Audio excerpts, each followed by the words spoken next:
And it doesn't look like there's anything on the Etherpad today. Yeah, I just I had to add the June 28th in.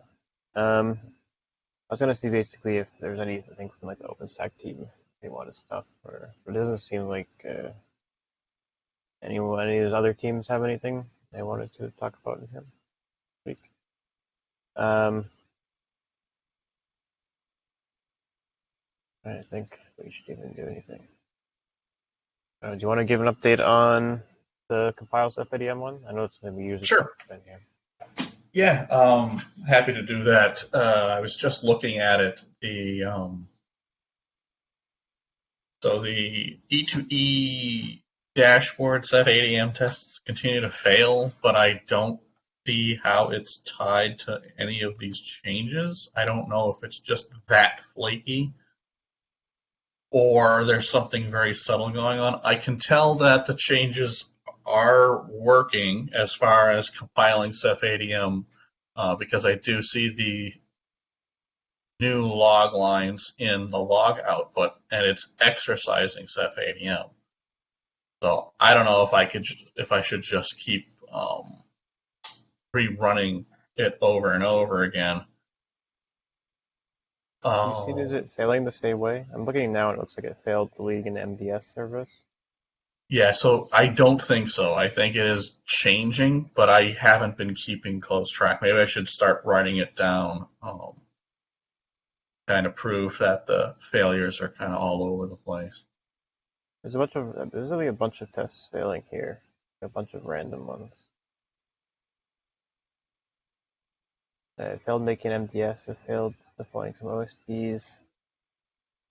With NFS, although I think NFS has a legitimate issue external to that.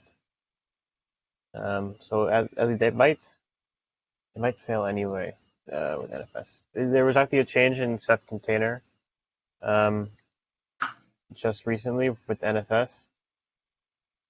I'll link it in the chat.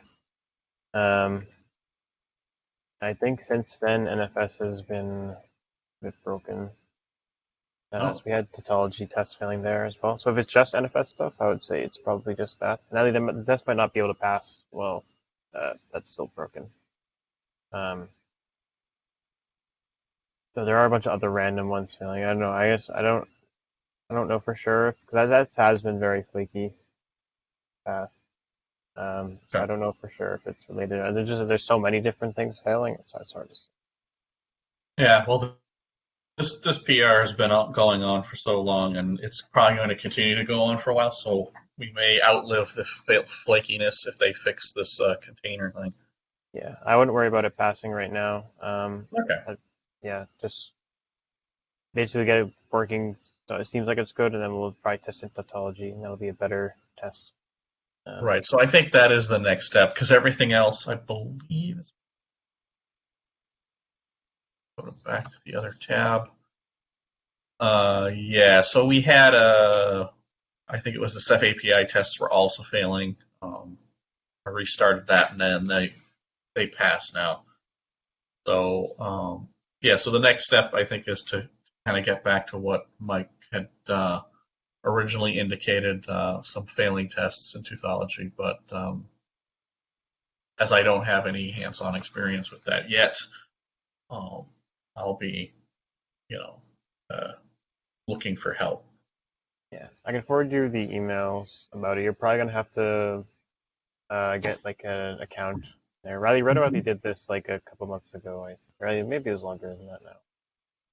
You have to like message like David Galloway. He can put your say a public key for you on the Sepia machines, and then you can run stuff on there. But you just make sure I can forward you an email explaining it. Sounds good. Okay. Putting this in the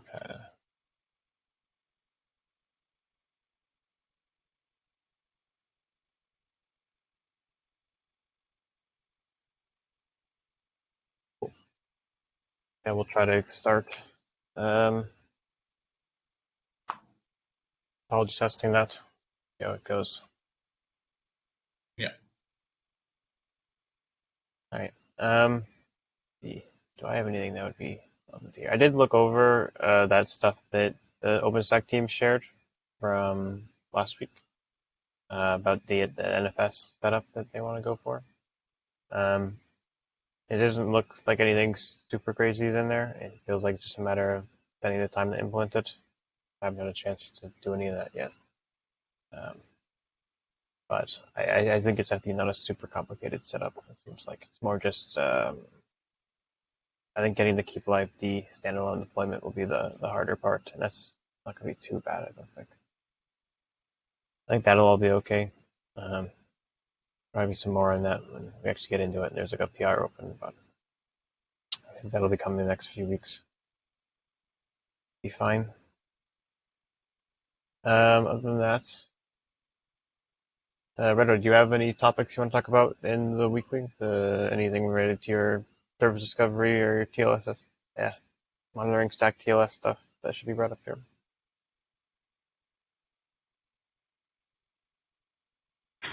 Well, related to the TLS stuff, nothing new.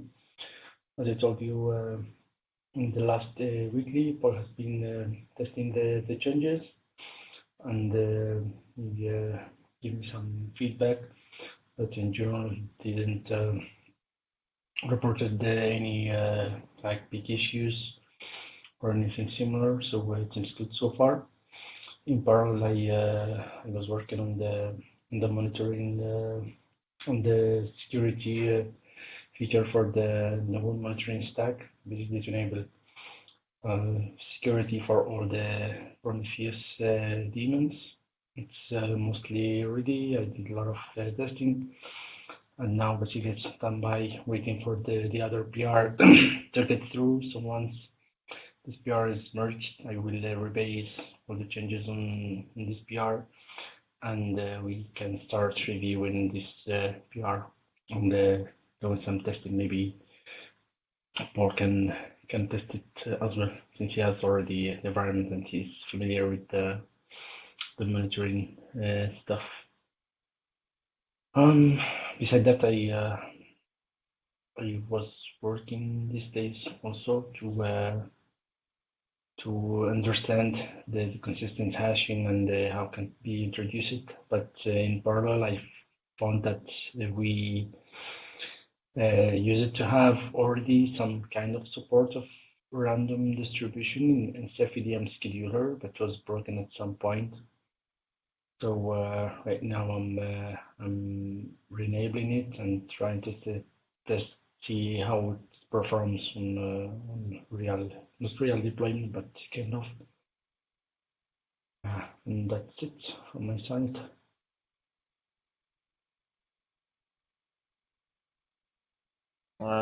There's not anything we need to talk about there. Just everything seems to be going well. I'll have to give another look to the Prometheus discovery stuff. Like I said, I would do that. Great. Yeah, so this started to end up turning into more of a stand-up, I guess, because of who we had here. There wasn't any big topics, but yeah, since we didn't have stand-up, it's good to have at least something here. All right, but yeah, on that note, since we don't seem to have any big topics to discuss this week, we can probably call it there. So, see you all later. Sounds good. Thank you. That's good. Thank you. Bye. Have a good day. Bye.